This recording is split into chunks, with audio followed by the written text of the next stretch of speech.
સમગ્ર રાજ્યમાં 17 મે થી 31 મે સુધી વસ્તી ગણતરીની કામગીરી શરૂ કરવામાં આવશે. પ્રથમ તબક્કો, ત્યારબાદ બીજો તબક્કો 1 જૂનથી 30 જૂન સુધી કરવામાં આવશે. કુલ મળીને 33 પ્રશ્નો ઘરના લોકોને પૂછવામાં આવશે અને પોર્ટલ પણ ઉપલબ્ધ બનાવવામાં આવ્યું છે.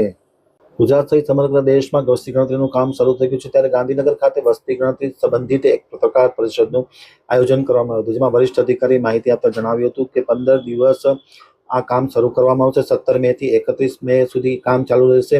ત્યારબાદ જે ઘરની યાદી છે એ 1 જૂનથી 30 જૂન સુધી રહેશે, જેમાં 33 પ્રશ્નો લોકોને પૂછવામાં આવશે. સાચી અને પૂરતી માહિતી લોકો આપે તે પ્રકારની અપીલ કરવામાં આવી. આ માટે એક સરકાર દ્વારા પોર્ટલ પણ શરૂ કરવામાં આવ્યું છે. 15 દિવસ માટે આ પોર્ટલ ચાલુ રહેશે, જેમાં સારી રીતે ડેટા કલેક્ટ થાય અને ઝડપી માહિતી મળે તે પ્રકારનું આ પોર્ટલ વસ્તી ગણતરીની કામગીરી માટે ઉપલબ્ધ બનાવવામાં આવ્યું છે. તેમણે એમ પણ જણાવ્યું હતું કે 17 મહાનગરપાલિકા અને 34 જિલ્લામાં કુલ મળીને 1.10 લાખ સ્ટાફ 30 દિવસ માટે વસ્તી ગણતરીના કામમાં જોડાયેલો છે. ખાસ કરીને પ્રતિદિન એક વ્યક્તિ એટલે કે એક સ્ટાફ 800 વ્યક્તિના ડેટા કલેક્ટ કરશે. ખાસ કરીને ડીએલઓ સારી કામગીરી કરે તેના ઉપર વિશેષ ભાર મૂકવામાં આવ્યો છે અને વસ્તી ગણતરીની કામગીરીનો ધમધમાટ 15 મે થી શરૂ થઈ જશે. 17 મે થી વસ્તી ગણતરીનો કામનો ધમધમાટ શરૂ થઈ જશે અને 30 જૂન સુધી આ કામગીરી શરૂ રહેશે. લોકો સચોટ અને સાચી માહિતી આપે તે પ્રકારની પત્રકાર પરિષદમાં અપીલ કરવામાં આવી હતી. તેના માટે 15 દિવસ સેલ્ફ ઇન્યુમરેશન જે 17 મે થી શરૂ થશે, 31 મે સુધી ચાલશે અને ઘર યાદી માટે 1 જૂનથી માંડીને 30 જૂન સુધીનો સમયગાળો આપેલો છે. એના માટેના જે 33 પ્રશ્નો છે એ આપ સૌની જાણમાં છે. આપ સૌના વતી નાગરિકોને મારી વિનંતી છે કે આપના ઘરે જ્યારે પણ વસ્તી ગણતરીદાર આવે ઇન્યુમરેટર્સ, તો આપ સાચી અને પૂરતી માહિતી આપો. ગયા વખત કરતાં જો આ વખતે આપણે જોઈએ તો ડિજિટલ ગવર્નન્સ તરફ વધારે ભાર આપવામાં આવ્યો છે.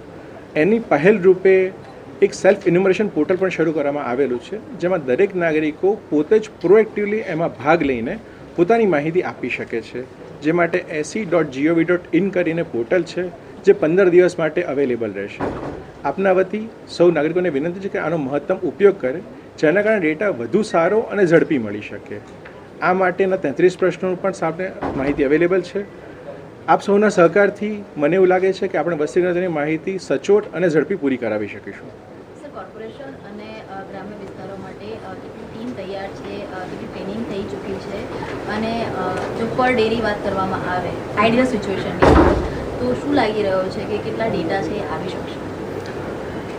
જોઈએ તો આપણી પાસે કુલ 17 મહાનગરપાલિકા છે, 34 જિલ્લા છે, તો બંનેમાં સુપરવાઇઝર ઇન્યુમરેટર બંને થઈને અંદાજિત 1,10,000થી વધુ સ્ટાફ આમાં જોડાયેલો છે.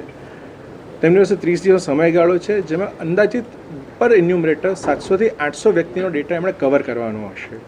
તો 30નો ડેટા એમને સફિશિયન્ટ છે અને મારી ગણતરી એવી પણ છે કે જેના આધારે જો બીએલઓ કે એ લોકો જો અંદર લાગેલા હોય તો આ ડેટા વધારે જલ્દી પૂરો થઈ શકે એમ છે. સર, એસઆઈઆરની જ્યારે કામગીરી શરૂ થઈ ગઈ તો કેટલાક કર્મચારીઓ ને અનેક પ્રશ્નો આવ્યા હતા, કામનું ભારણ થઈ ગયું હતું અને ઘણી વખતે આ પ્રશ્નો આવતા હોય છે. તો જ્યારે જે પણ કર્મચારીઓ આમાં લાગ્યા હશે વસ્તી ગણતરીની અંદર, તો આ વિષય ઊભા ન થાય એની માટે વિભાગે કોઈ કાળજી રાખી છે? એના માટે મુદ્દો એ છે કે એમના માટે જે પણ કાર્યવાહી છે એ જો એમને એકદમ સચોટ રીતે ખબર હોય તો સૌથી સારું થાય છે. એટલે એના માટે વિભાગ તરફથી હાલમાં તો ઇન્ટેન્સ ટ્રેનિંગ ચાલી રહી છે કે જે 2 વીક સુધી ચાલશે. એકવાર એમને એમના પ્રશ્નો જવાબો ખબર હોય તો એમના માટે એ કામ કરવું ઘણું ઇઝી થાય છે. એમની ગાઈડલાઇન જે પણ ગણો એકદમ સ્પષ્ટ છે કે ભાઈ એમણે માત્ર 33 પ્રશ્નોના જવાબ લેવાના છે અને ડેટા અપલોડ કરવાના છે. એટલે આપ જે માનો છો એવું કોઈ ભારણ એમની પર એવું મને લાગતું નથી. કેટલા તબક્કામાં કરવામાં આવશે?